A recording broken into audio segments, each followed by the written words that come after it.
Gonda Lucknow highway से Ayodhya highway को जोड़ने वाले प्रस्तावित बाईपास पर ग्राम सरैया चौबे में वासुदेव बाबा की कुट्टी पर टेढ़ी नदी के तट पर सप्ताह भर से राम कथा चल रही थी। 2 दिन बाद आगामी 24 तारीख दिन शनिवार को पूर्णाहुति के साथ विशाल भंडारे का आयोजन किया गया है। सभी लोग मौके पर पहुंचकर राम कथा के प्रसाद को ग्रहण करें।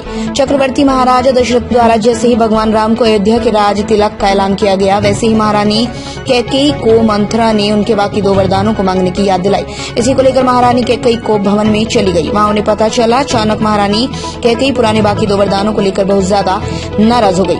महाराज दशरथ ने एकाएक उन्हें दोनों वरदान देने की घोषणा कर दी। महारानी कैकेयी ने अपने बेटे भारत के लिए अयोध्या की राजगद्दी, भगवान राम के लिए 14 वर्ष वनवास का वरदान मांग लिया। भगवान राम के साथ उनकी पत्नी सीता व भाई लक्ष्मण भी वन चले गए। आपको बता दें, गंगा नदी पार करने के लिए भगवान राम व केवट के बीच काफी देर तक संवाद हुआ। काफी देर तक संवाद करने के बाद आखिरकार भगवान राम केवट की शर्त मान लिए। बाद में नाव में बैठकर गंगा नदी पार हो गए। केवट ने भगवान से कहकर उतराई लेने से मना कर दिया कि हम दोनों का स्टाफ का मामला है और दोनों एक ही पेशे से जुड़े हुए हैं। मैंने आपको गंगा नदी पार कराया, आप मुझे भवसागर पार करा देना। बार बार कहने लगे तो केवट ने कहा, फिरती बार मोही जो देवा सो प्रसाद में सिर धरी लेवा। लौटते समय मुझे जो भी देंगे उसे मैं सहर्ष ले लूंगा, लेकिन इस बार कतई कुछ नहीं लेने वाला। आपको बता दें, उनके जाने के बाद भरत रोते बिलखते जमीन पर गिर पड़े। माता, जब मैंने अयोध्या में प्रवेश किया, कोई अयोध्यावासी मेरी ओर नहीं देखा।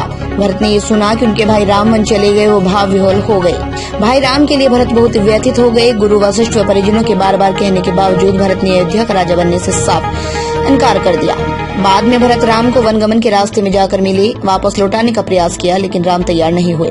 भरत ने प्रण किया कि वो अयोध्या के राज सिंहासन पर कभी नहीं बैठेंगे। उनकी चरण पादुका ही अयोध्या के राज सिंहासन पर लगातार आसीन रहेगी। बाहर रहकर वो राजकाज चलाएंगे और राम के वापस आने पर उन्हें सौंप देंगे। प्रसिद्ध कथावाचक राजन महाराज द्वारा रोज कही जा रही राम कथा को सुनने के लिए जिले के हर क्षेत्र के हजारों राम भक्तों का सैलाब उमड़ पड़ा। भव्य विशाल पंडाल में बैठने तक की जगह नहीं बच रही। सैकड़ों राम भक्त बाहर घूमते हुए राम कथा का श्रवण कर रही हैं। सैकड़ों राम भक्त पंडाल में खड़े होकर राम कथा का आनंद ले रहे हैं।